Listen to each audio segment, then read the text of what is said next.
bonjour tout le monde.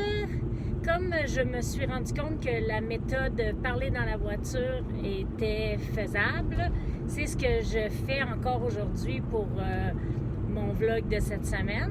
Donc, on continue un petit peu avec mes partages. J'espère que ça vous bénit et que ça vous réconforte, toutes les choses que je vous apporte, les chants et tout ça.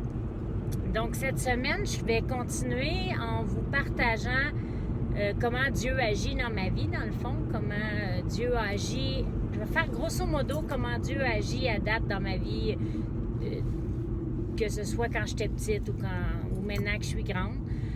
Dans le fond, je me souviens des fois où, tu sais, quand on lit la Bible, ça parle de il faut avoir la foi.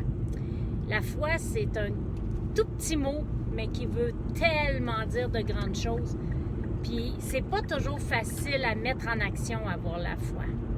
Parce que je me souviens d'un temps où, quand j'étais jeune, il est arrivé un temps où il fallait prendre des décisions difficiles de « OK, j'ai des choses à payer, mais si on paye tout, il n'y aura pas de nourriture dans la maison, qu'est-ce qu'on fait? » Et puis, je me souviens où mon père nous avait rassemblés, tout le monde ensemble, malgré que mon frère et ma soeur étaient tout petits, on faisait des décisions en famille quand même.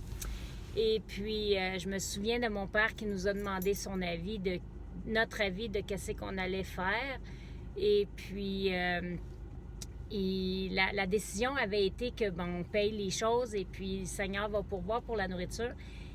Et puis, c'est ce qui est arrivé. Il y a des gens qui ne savaient pas ce qu'on vivait, mais que dans la prière avaient reçu une conviction de faire une épicerie pour nous. Et puis, ils sont venus à la maison, nous ont apporté tout ça et on a été bénis. Et puis, cette chose-là, cette action-là qui est arrivée quand j'étais jeune est toujours restée dans ma vie. Et je la mets encore en pratique aujourd'hui. D'ailleurs, des fois, je me demande, tu sais, comment je peux faire pour arriver ou des choses comme ça, mais je sais que Dieu, il est là, puis qu'il prend soin de nos vies, puis encore aujourd'hui, je mange à tous les jours, puis Dieu prend soin de moi. Ça, c'est une chose qui est arrivée, il en est arrivé plein d'autres comme ça, on pourrait passer la journée à parler de ce que Dieu a fait dans ma vie. Mais avoir la foi, c'est ça. Dans le fond, avoir la foi, c'est d'agir sans voir en avant de nous de ce qui va arriver. On prend un peu l'exemple, souvent quand les gens disent « Oui, mais comment je fais pour savoir que Dieu il existe vraiment? » Je vous dirais, moi, comment je fais pour savoir que le vent il existe? Je le vois pas. Par contre, quand je vois un arbre qui bouge, ou je vois des feuilles qui bougent, ou je vois quelque chose qui soulève de terre, je sais que c'est le vent qui fait ça. Fait que Dieu, c'est la même chose. On le voit pas, il est pas tangible, on peut pas le toucher. Par contre, quand il fait des choses dans notre vie, comme là, où il avait amené de la nourriture à la maison, eh bien, je peux vous dire qu'on le sait que Dieu y existe. Une autre chose aussi qui avait arrivé dans ma vie, c'est à un moment donné, je m'en allais avec mon père et puis on était sur la route et puis on a croisé un camion de tas de ferraille et puis ce camion-là a perdu un morceau qui est venu atterrir dans notre vitre avant de voiture sur le côté passager où j'étais assise. Et puis quand on est arrêté pour dire au camionneur, arrête-toi, il vient d'arriver quelque chose. Et puis, la sécurité routière est passée, puis a vérifié la chose et puis nous a dit « Est-ce que tu sais que tu es protégé parce que si le morceau avait revolé ne serait-ce qu'un cheveu plus loin, je l'avais en plein visage, puis je sais pas ce que j'aurais de l'air aujourd'hui. » Encore là, j'ai vu vraiment la main de Dieu me protéger dans cette situation-là. Et puis plein d'autres choses comme ça que j'ai vécues et je sais, et je peux vous affirmer que je sais que Dieu existe. Je sais qu'il agit encore, même si on est en 2019. Je sais que Jésus n'est pas une simple histoire racontée, n'est pas un simple homme qui est venu sur la terre, mais il est vraiment venu mourir sur une croix pour nous, pour nos péchés. C'est grâce à ça si un jour je vais voir Dieu tangiblement, face à face, dans le ciel. Et j'espère que vous voulez j'espère que vous allez pouvoir comprendre que c'est tellement facile la façon d'aller au ciel. C'est juste de demander à Dieu de venir dans son cœur. Mais oui, il faut faire ça, mais c'est pas là que ça s'arrête dans le fond. Les gens pensent des fois que, je vais dire, Jésus vient dans mon cœur, puis après ça, je vais partir, puis je vais aller faire ce que je veux. T'sais, je vais agir comme je veux, je vais faire ce que je veux. C'est pas tout à fait ça. C'est plutôt, viens Jésus dans mon cœur, puis aide-moi à faire les bonnes actions, à faire les choses qu'il faut que je fasse pour que Jésus reflète à l'intérieur de moi. Si je mets Jésus dans mon cœur, puis que je m'en vais dans la rue, puis que je me mets à parler tout croche, puis à dire plein de bêtises, puis à parler comme n'importe qui, puis à envoyer promener tout le monde, c'est pas vraiment Jésus qui reflète dans mon cœur. Il faut que quand on accepte Jésus dans notre cœur, qu'on sache qu'il faut vivre comme lui à partir de maintenant. Oui, ça peut arriver qu'on fait des bêtises parce que, comme je disais dans mon vidéo la semaine passée, on n'est pas parfait. Puis on va être parfait seulement quand on va arriver au ciel. Mais par contre, on peut s'efforcer à tous les jours à devenir encore plus proche de Dieu, à agir encore plus comme Dieu le demande, à mettre Jésus dans notre vie, actif à tous les jours. C'est ça qui fait la différence. Aujourd'hui, je me rends compte que c'est pas toujours facile, effectivement, de mettre Jésus dans sa vie. Mais si on lui demande, quand on se lève le matin, notre première pensée devrait être Jésus. Notre dernière pensée en se couchant devrait être Jésus. Et si on met ça en application, là, à tous les jours, là, ça va être de plus en plus facile. Puis comme je vous disais dans les dernières vidéos, lire la Bible, c'est encore la meilleure façon d'agir comme Jésus, puis de parler comme Jésus, puis de faire comme Jésus. Il faut que les gens autour de vous sachent que vous êtes différents. Il faut que les gens autour de vous arrivent à se demander pourquoi qu'elle, là, elle dit pas des gros mots. Pourquoi qu'elle a toujours l'air en paix, même s'il y a des difficultés dans sa vie? Pourquoi qu'elle, là, pendant que moi je suis toujours fâchée, là, elle est de bonne humeur? La réponse, là, c'est Jésus. Puis, quand on devient frustré ou qu'on est toujours fâché, là, parce que ça m'arrive encore de me fâcher, malheureusement, première chose à se demander, c'est « Oups, où est Jésus dans ma vie aujourd'hui? » Puis si tu remets Jésus dans ta vie aujourd'hui, là, tu vas voir que ça va être beaucoup plus facile. Donc, c'était mon petit partage pour aujourd'hui.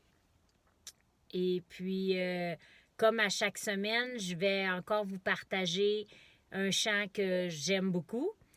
Et je vais aussi vous partager d'autres petits versets parce que je trouve ça important de vous aider à trouver des versets dans la Bible pour vous aider à avoir une marche.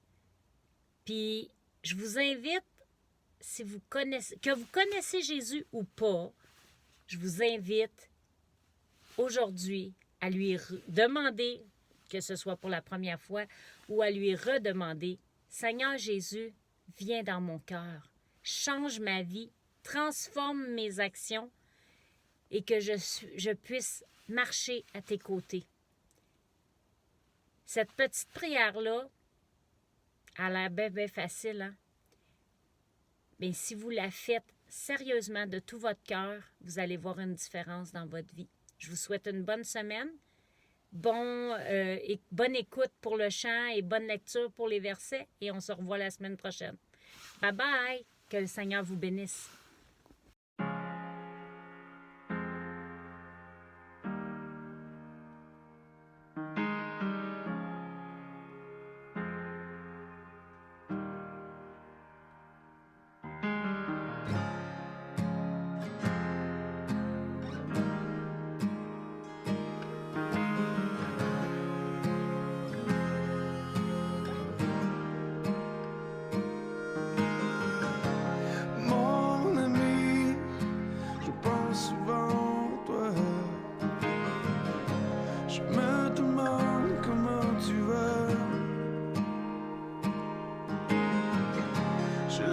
conscient, ouais, que tu souffres.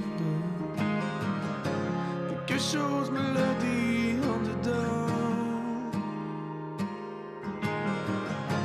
Ces mots viennent du paradis. Je prie qu'ils te feront réaliser. Il éprouve tant d'amour pour toi, plus que tu ne peux comprendre. Il se tient toujours à la porte, espérant que tu le laisses entrer. Il peut essuyer toutes tes larmes, donner la force de continuer à travers ces jours difficiles. Il t'aidera à retrouver le chemin. Ouais, dans cette lettre d'amour.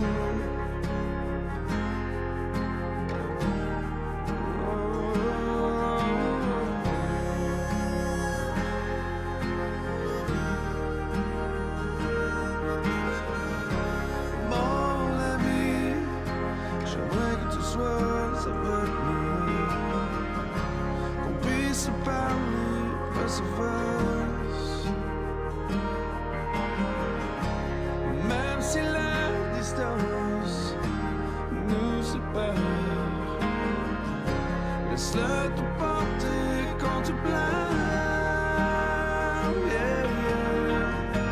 Il éprouve tant d'amour pour toi, une paix indescriptible. Alors je t'ouvre grand mon cœur sur cette page que tu lis. Tout ce que j'ai, je te le donne. Je ne peux tout garder en moi. Comme un feu se jette dans la mer, son amour s'écoule de moi. Amour de Christ, je te partage. Yeah, dans cette lettre d'amour.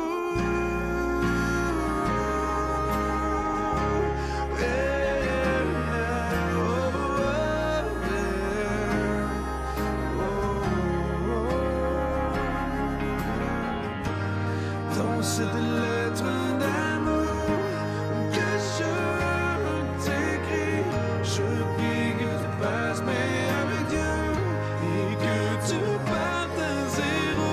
Si tu lui donnais ton cœur, ta vie changerait. Il t'appelle, oui Dieu t'a ouvert grand bras. Encore une fois, dans cette lettre d'amour.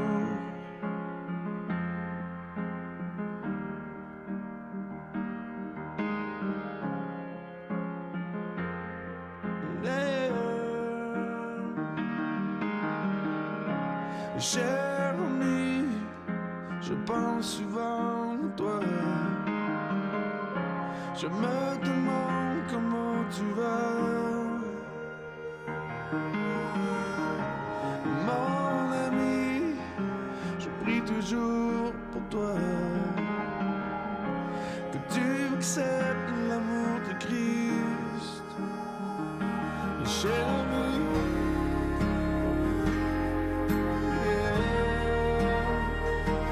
cher